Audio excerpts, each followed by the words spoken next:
याकुक्षि विवरे कृत्वा स्वयं रक्षति सर्वतः नमामि जननीं देवीं परां प्रकृतिरूपिणीं कृच्छ्रेण महता देव्या धारितोऽहं यदोदरे तत्प्रसादात् जगद्दृष्टं मातर्नित्यं नमोऽस्तुते। पृथिव्या यानि तीर्थानि सागरादीनि सर्वतः वसन्ति यत्र तां नौमि मातరం భూతిహేతవే। మాతృదేవోభవ।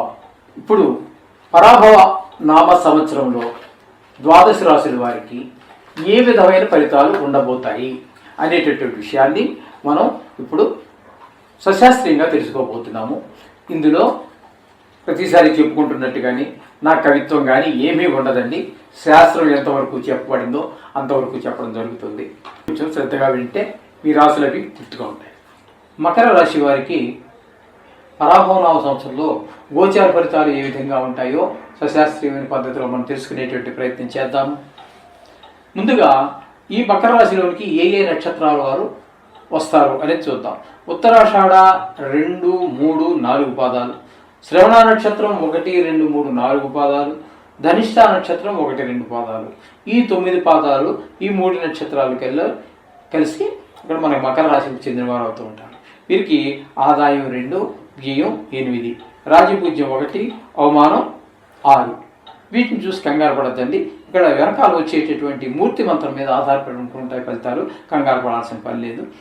అక్కడ కూడా అలా బాగాలైతే అప్పుడు మనం ఏదైనా మనం పరిష్కారాలు చేసుకుంటాం కూడా. కాబట్టి దాని గురించి కంగారు పడాల్సిన పని లేదు. ఇక్కడ ఈ రాశి వారికి గురువు 31వ తారీఖు 5వ నెల 2026 వరకు మిథున రాశి యందు సంచారం చేస్తున్నారు. తదనంతరం ఆయన కర్కాటక రాశిలోకి వస్తారు. 31వ తారీఖు 10వ నెల 2026 వరకు ఉంటారు.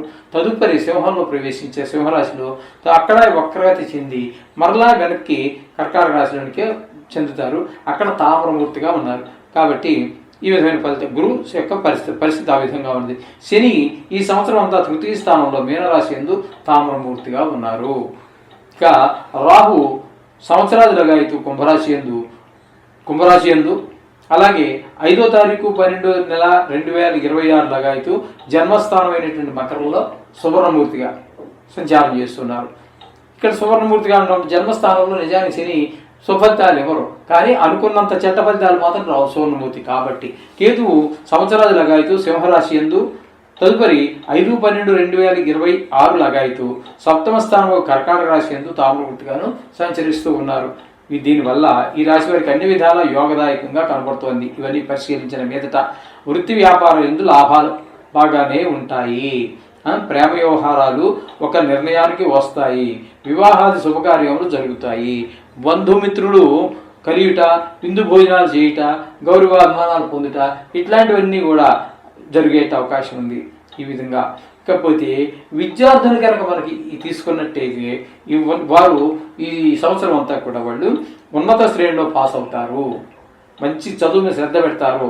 అత్యధిక మార్కులు సంపాదించుకుంటారు. విదేశాలకు వెళ్ళే అవకాశం కూడా ఏర్పడుతూ ఉంది. ఈ విధమైన పరిస్థితి అంతా విద్యార్థులకు ఉన్నది. ఇకపోతే ఉద్యోగస్తులు తీసుకున్నట్టయితే మంచి అవకాశాలు వస్తాయి. అలాగే ఉద్యోగంలో అభివృద్ధి ఏర్పడుతుంది. అంటే ప్రమోషన్ రావటం అట్లాంటివి. అలాగే నిరుద్యోగులు ఎవరైతే ఉన్నారో వారు తగిన శ్రమ ప్రయత్నాలు చేసినట్టయితే ఒక ఉద్యోగం లభించేటటువంటి అవకాశం గోచరిస్తున్నది. వ్యవసాయదారులకి చీడపీడలు ఎలకల వల్ల కొంత నష్టం జరుగుతుంది. అయినా కూడా విశేషమైనటువంటి ఆదాయం పెరుగుతుంది.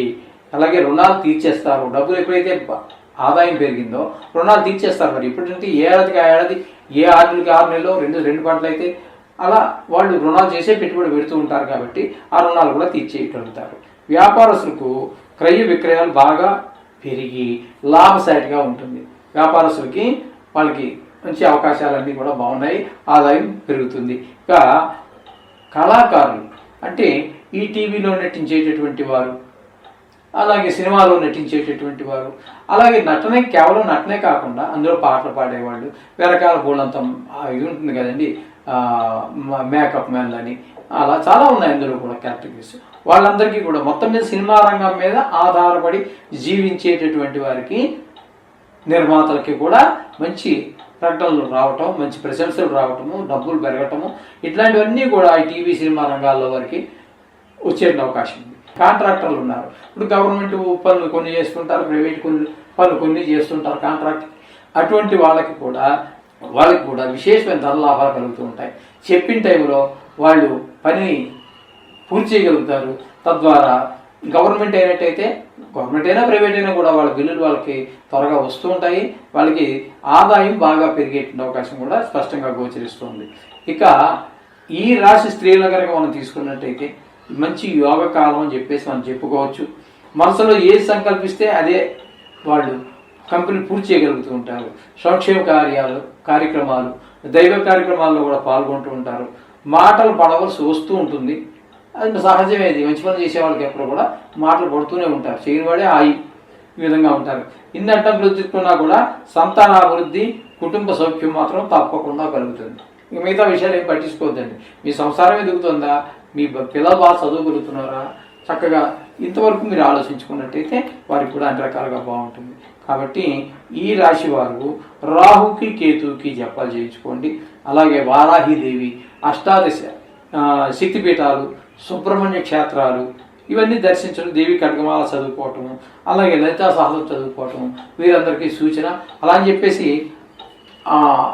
మీరు అప్పు చేసి మాత్రం ఏ దేవస్థానానికి వెళ్ళవలసిన పని లేదు. మన ఊర్లో చాలా దేవాలయాలు ఉంటాయి. ఆ దేవుడు ఈ దేవుడు ఒకటే. అంటే మీ ఆర్థిక పరిస్థితి బాగుంటే వెళ్ళండి, లేకపోతే ఇది కంపల్సరీ ఏమి కాదు. మన ఊర్లో ఉన్న దేవుడు ఆ దేవుడు ఒకటే. అందులో ఏ మాత్రం సందేహమే అక్కర్లేదు. ఎవరు ఎన్నైనా చెప్పలేడు, మీరు వినక్కర్లేదు ఖచ్చితంగా. అంచేత శుభ్రంగా మీరు ఆ పరిష్కారాలు చేసుకోండి. అలాగే ప్రతినిత్యం కూడా ఆ యొక్క బీజాక్షరాలు కానివ్వండి, శ్లోకాలు కానివ్వండి చదువుకోండి. అన్ని శుభాలు కూడా పొందండి. శుభం భూయాత్.